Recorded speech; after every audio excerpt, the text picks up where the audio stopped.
The crash came out of nowhere. One moment, Captain Elara Voss was navigating through an asteroid field, her fingers deftly adjusting the controls to weave through the treacherous debris. The next, a violent impact sent her ship careening towards an unknown planet, flames licking at the edges of the cockpit. Blackness swallowed her world. When she came to, the sharp scent of burned circuitry filled her nostrils. The wreckage of her ship was a mangled mess, half buried in the golden sand that stretched endlessly in every direction. The sky above was a deep violet, twin suns casting an eerie glow over the barren landscape. Survival mode kicked in. She pushed herself upright, gritting her teeth against the pain shooting through her ribs. Her survival suit had done its job, absorbing most of the impact, but the dizziness in her head warned her of a possible concussion. Then, she saw it. A hulking figure lay motionless a few meters away. Not human. Broad-shouldered, covered in scales that shimmered with an iridescent sheen, and unmistakably alien. Her pulse quickened. The alien stirred, groaning as it rolled onto its side. Its eyes, dark pools of obsidian, locked onto hers. Tension crackled in the air like an invisible storm. They were both stranded. Both survivors of the same catastrophe. Elara's mind raced. Who was this creature? Had it been on another ship? An enemy vessel? Was it hostile? Her fingers inched towards the emergency blaster strapped to her thigh. The alien's eyes flicked to the movement, its ridged brow furrowing in what might have been recognition or warning. Then it spoke, its voice guttural, layered, as if multiple tones harmonized at once. "You are alive," she exhaled. So it spoke universal standard. That was something. Yeah. Barely. She tested her legs and found them steady enough to stand. The alien followed suit, rising to an impressive height. At least 7 feet tall, powerfully built, but not overtly aggressive. Elara took stock of their surroundings. Nothing but desert as far as the eye could see. No visible water source, no shelter, no signs of civilization. "We need to find a way off this planet," she muttered. The alien tilted its head, something calculating in its gaze. Agreed. He didn't offer his name, and she didn't ask. Survival came first. Hours bled into a harsh, unforgiving day. The planet's twin suns scorched the landscape, heat radiating in waves that made the horizon shimmer like a mirage. They moved together, searching for shade, for resources, for anything that could keep them alive. Elara stole glances at her companion. He moved with a predatory grace, his large, clawed feet barely sinking into the sand as he walked. His scales reflected the light, shifting hues like liquid metal. He was alien in every way, but there was something unnervingly familiar about the way he studied their surroundings, like a soldier assessing the battlefield. She hated the silence stretching between them, but neither of them had much to say. What could they? Then, as the suns began to dip below the horizon, the ground trembled beneath their feet. Elara's breath hitched. "Did you feel that?" The alien stiffened. His nostrils flared as if scenting the air. Not alone. Before she could react, the sand beneath them erupted. A monstrous creature burst from the ground, a worm-like predator with rows of razor-sharp teeth lining its cavernous maw. It reared back, screeching, its body twisting through the air like a nightmare brought to life. Elara dove, rolling across the sand as the beast lunged. The alien moved with deadly precision, drawing a jagged blade from a hidden sheath across his back. He slashed at the creature's hide, the blade carving deep into its flesh, but it only enraged the beast further. "Elara," he called, tossing her something. She caught it instinctively, a smaller, serrated dagger, its handle fitted perfectly to her grip. No time to question. No time to hesitate. She charged. The beast turned its attention to her, and she used its movement against it, sidestepping at the last moment and driving the blade into what she hoped was a vulnerable spot. The creature shrieked, convulsing as it recoiled. The alien seized the opportunity, leaping onto its back and driving his own blade into its exposed underbelly. With a final, blood-curdling cry, the creature collapsed, twitching in its death throes before going still. Silence settled over the desert once more. Elara panted, her hands slick with the creature's dark, viscous blood. She turned to the alien, who met her gaze with something that almost resembled admiration. "You fight well," he said. She huffed a laugh. "Not bad yourself." A pause. Then he did something unexpected. He placed a hand over his chest, fingers splaying outward in what she recognized as a gesture of introduction. "Kaizor," he said. Elara mirrored the motion. Elara. A name for a name. A fragile understanding forged in blood and survival. The planet was hostile. They were stranded. But at least, for now, they weren't alone. As night fell, the temperature dropped to near freezing. The two found shelter in the remains of a rocky outcrop, huddling around a makeshift fire built from the bones and dried flesh of their fallen enemy. Elara leaned back against the stone, exhaustion settling in. "So, Kaizor, what were you doing out here?" He stared into the fire for a long moment before answering. "Mission gone wrong. Enemy ambush. I was not alone." Her stomach twisted. "Your crew? Dead?" She swallowed. "I'm sorry."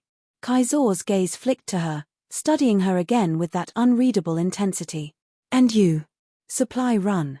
I was passing through when something hit my ship. Didn't even see what it was." A long silence stretched between them. Two lost souls, thrown together by fate or misfortune. Then Kaizor spoke again, his voice softer than before. "We will survive." Elara met his gaze, something solid and unyielding in the depths of his dark eyes. A silent promise. For the first time since the crash, she believed it. And deep down, she knew this was only the beginning. The night stretched long and unforgiving. The desert wind howled, whistling through the crevices of their rocky shelter, a ghostly sound that echoed in Elara's bones. The heat of the twin suns had fled, replaced by an icy chill that bit at her exposed skin. She pulled her tattered jacket tighter around herself, her gaze flicking to Kaizor. He sat motionless, barely flinching at the cold, his scaled body absorbing the dim firelight in a way that made him seem carved from the darkness itself. His blade, still stained with the beast's blood, lay across his lap. His eyes flickered toward her, their depths unreadable. "You are uneasy," he said. Elara exhaled, a slow plume of mist escaping her lips. "I don't trust this planet. That thing we fought, what if there are more?" Kaizor tilted his head slightly. "There will be." "Great." She let out a breathless chuckle, rubbing her hands together for warmth. "Well, at least you're honest." He studied her for a long moment before reaching to his side and pulling a metallic object from a hidden compartment in his belt. With practiced efficiency, he activated it. A thin, shimmering field flickered to life around them. A temporary shield. "This will hold through the night," he said. Elara blinked. "You had that the whole time?" Kaizor met her gaze, something amused glinting in his otherwise impassive expression. "You did not ask." She rolled her eyes but felt some of the tension ease from her shoulders. With the shield in place, at least they had a chance of getting some rest without being devoured in their sleep. They lapsed into silence. Elara turned her thoughts inward, trying to piece together their next steps. They had no food, no water, and no way to communicate with the outside world. The wreckage of her ship might hold supplies, but it was at least a day's walk back. A low rumble pulled her from her thoughts. Not from the ground this time, but from Kaizor himself. His hand rested on his abdomen, his expression tightening ever so slightly. Elara's brows lifted. "You're hungry." Kaizor didn't answer immediately. Then, with measured slowness, he said, "I require sustenance." She frowned, scanning the desolate landscape beyond their shield. "Well, unless you can eat sand and bones, we're out of luck." Kaizor remained still for a moment, then turned his gaze toward the carcass of the creature they had slain earlier. Realization dawned on her. "Oh, no, you're not." But he was already moving.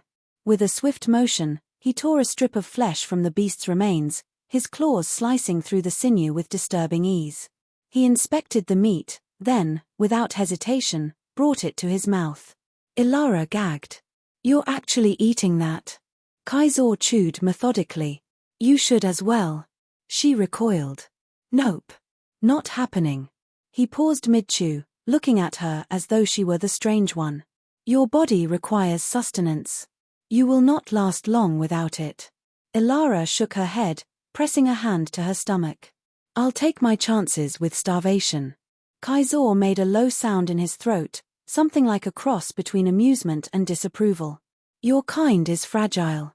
And your kind eats whatever they kill, she shot back. He finished his meal, wiping his claws against the sand before reclining slightly, apparently satisfied. Elara tried to focus on anything but the scent of charred alien flesh lingering in the air. By morning, the planet was a furnace once more. The desert stretched on, heat distorting the air like rippling water. Their immediate need was clear: find water. Kaizor took the lead, moving with an effortless efficiency that made her feel slow in comparison. He had a keen sense of direction, as if he could smell something she couldn't. She trailed behind, trusting his instincts. Hours passed. The heat drained her, her limbs growing heavier with each step. She had to force herself to keep moving, to not let exhaustion win. Then, Kaizor stopped. She nearly walked into him. What is it? He didn't answer. He was listening. Feeling. Then, movement. The sand ahead trembled, shifting unnaturally. Elara took a slow step back. Tell me that's not another worm. Kaizor's muscles tensed, claws extending. Not the same. Something burst from the sand, a spindly creature with multiple legs, sharp pincers clicking together in rapid succession. It wasn't alone. More of them followed, emerging from the dunes, their sleek bodies adapted to the harsh environment. Elara pulled her dagger, her pulse hammering. Oh, you have got to be kidding me. Kaizor didn't hesitate. He launched himself at the first creature, his blade flashing in the unforgiving sunlight. Elara followed suit, moving on instinct, slashing at the legs of the closest attacker. The fight was chaotic, sand spraying in every direction as the creatures swarmed. They were fast, too fast, but Elara and Kaizor moved like a well-oiled machine, covering each other's blind spots, countering every attack with ruthless efficiency. Then, one of the creatures lunged at Elara from behind. A sharp pain tore through her side as its pincers grazed her ribs. She gasped, stumbling back. Before it could strike again, Kaizor was there, grabbing the creature and crushing its throat with his bare hands. Elara pressed a hand to her wound, wincing. I really hate this planet. Kaizor exhaled, scanning their surroundings. The remaining creatures had retreated, their fallen brethren littering the sand. He turned to her, eyes narrowing at her injury. Without warning, he stepped closer, grasping her wrist and pulling her hand away to inspect the wound. I'm fine, she muttered. He ignored her, pressing his palm to the wound. A strange warmth radiated from his touch, a tingling sensation spreading through her skin. When he pulled away, the bleeding had already slowed, the pain dulling. Elara blinked. What was that? Kaizor said nothing, simply stepping back. The silence stretched between them. Something unspoken passed in that moment, an understanding, a recognition of their reliance on one another. They weren't just two lost survivors anymore. They were partners. And whatever came next, they would face it together. They walked for hours, the silence between them heavy but not uncomfortable. The desert stretched endlessly, but now there was something different. The air felt wetter. Elara wiped a hand across her forehead, frowning at the humidity clinging to her skin. Kaizor noticed, his dark eyes flickering with understanding. We are close. She let out a breath. Close to what? Instead of answering, he picked up his pace, his broad form cutting through the sand like a blade. Elara followed, her legs burning with exhaustion, but determination kept her moving. If Kaizor believed they were nearing something important, she trusted him. Then, the ground beneath them shifted. Elara yelped as her foot slipped into an unseen sinkhole, the sand swallowing her leg before she could react. Before she could sink further, Kaizor's arm shot out, his grip firm as he pulled her free. They stumbled back, panting, watching as the sand funneled downward into an abyss below. A hidden cavern. Kaizor's gaze darkened. Underground. Elara brushed the sand off her suit. How do you know what's down there? He knelt at the edge, dipping his claws into the sand before bringing them to his nose. His nostrils flared. Water. Her heart leaped at the word. You're serious? He nodded once. We must descend. Elara swallowed. The cavern was dark, the drop uncertain. But dehydration wasn't an option. They needed water. Without another word, Kaizor secured his blade and began climbing down. Elara followed, the rough stone cool beneath her fingers. It was a steep descent, but manageable. The air grew damper, heavier with each step, until finally, they reached the bottom. A faint glow illuminated the cavern. Bioluminescent fungi clung to the rocky walls, casting eerie blue-green light over the scene. And in the center of it all, water. Elara stumbled forward, kneeling by the pool's edge. It was clear, almost impossibly so, reflecting the strange light like liquid glass. She dipped her fingers into the cool surface, relishing the sensation. Kaizor remained still, his eyes scanning the cavern's expanse. Something was wrong. Elara, he murmured. She hesitated, glancing up. What? He didn't answer immediately. Instead, he crouched, claws digging slightly into the damp earth. His muscles tensed. Then she heard it. A low, guttural growl echoed from the darkness beyond the glowing fungi. The hairs on the back of her neck stood on end. We are not alone, Kaizor said, voice dangerously low. Elara's grip tightened on her blade. Fantastic. Movement. A shifting shadow among the bioluminescent glow. Then another. And another. The creatures emerged, moving with an eerie fluidity. They were smaller than the desert predators they had faced before, but faster, their sleek bodies adapted to this underground realm. Their eyes, large and milky, reflected the glow like mirrors. Predators. Dozens of them. Elara took a step back, pressing her heel against the damp rock wall. I don't suppose they're friendly. Kaizor's blade was already in his hand. Unlikely. The first creature lunged. Kaizor moved like lightning, his blade meeting the beast mid-air. A sickening crunch echoed as he drove his weapon through its chest, tossing the body aside as another rushed him. Elara had no time to think. Her instincts took over. She sidestepped as one of the creatures lunged at her, bringing her dagger up in a sharp arc. The blade connected, slicing clean through its throat. Warm blood sprayed against her skin, but she barely registered it. They were surrounded. Kaizor fought with terrifying precision, each movement calculated, each strike lethal. Elara did her best to keep up, darting in and out of the chaos, using speed where brute strength failed her. But there were too many. A sharp pain exploded in her shoulder as claws raked across her skin. She cried out, stumbling, and suddenly Kaizor was there, his body a shield between her and the oncoming attack. He bared his teeth, releasing a guttural snarl that sent the creatures hesitating for the first time. Elara pressed a hand to her wound, blood seeping between her fingers. We need to get out of here. Kaizor slashed at another attacker, then grabbed her wrist. Climb. She didn't argue. With shaking limbs, she scrambled back up the rocky wall, Kaizor at her side. The creatures howled in frustration, leaping after them, but their bodies weren't built for climbing.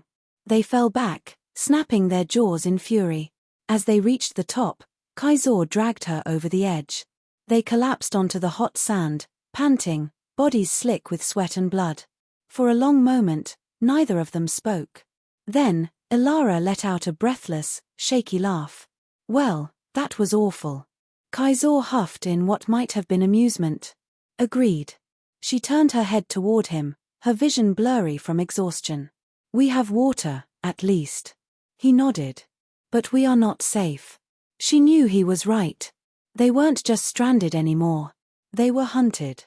And whatever lived on this planet had no intention of letting them leave alive. The night after their harrowing escape was still and heavy. The desert, once an endless expanse of dangers, now felt eerily quiet. Elara sat beside Kaizor, staring at the twin moons above, her body exhausted but her mind racing. They had survived another day, but for how much longer? Kaizor broke the silence first. We cannot remain here. She sighed. No kidding. Their last encounter had made one thing clear: this planet was not just harsh, it was hostile. Every step forward led them into another death trap. But retreating wasn't an option. They needed to find a way off this cursed rock. Elara turned to Kaizor, watching the firelight flicker against his scaled skin. He had saved her more times than she could count, but she had fought just as fiercely beside him. They weren't just survivors anymore. They were a team. A family. She pushed the thought away and focused on their next move. "There's still my ship," she said, voice firm. "I don't know what's left of it, but if we can salvage anything, communication tech, a distress beacon, there's a chance we get off this planet." Kaizor considered her words, then nodded. "We try at first light." By the time the twin suns rose, they were already moving. The wreckage was a day's journey behind them, but neither of them complained. They pressed on, fueled by desperation and the slimmest thread of hope. When they finally reached the crash site, Elara felt her chest tighten. Her ship was in worse shape than she remembered, parts scattered across the sand like broken bones. But the real question was, had anything survived? Kaizor moved first, sifting through the remains with an efficiency that reminded her how different their species were. He lifted debris with ease, his claws slicing through twisted metal like paper. Meanwhile, Elara dug through the control panels, praying something still functioned. Then, she saw it. Her heart leaped. Kaizor. He turned just as she pulled out the battered distress beacon. The casing was scorched, wires dangling, but the light blinked. She let out a breathless laugh, cradling the device like a fragile treasure. "It still works." Kaizor moved closer, watching as she fiddled with the settings. The signal was weak, barely reaching beyond the atmosphere, but it was something. If anyone was out there, if anyone was listening, they had a chance. A real one. The weight was agonizing. Every hour dragged by with suffocating weight, but neither of them left the wreckage. They stayed together, taking turns keeping watch, surviving as they always had. And then, on the third day, the sky cracked open. Elara shielded her eyes as the bright glow of thrusters descended from the heavens. The sight of a rescue vessel sent relief coursing through her veins. She turned to Kaizor, a grin breaking through her exhaustion. "We did it." His gaze remained on the ship, unreadable. "You did." As the vessel landed, figures in protective suits emerged, waving them forward. Elara hesitated, then turned to Kaizor. "Come on." But he didn't move. Her stomach twisted. "Kaizor." He exhaled slowly, his dark eyes meeting hers. "I cannot go with you." Her heart clenched. "What?" "No. We did this together. You're coming with me."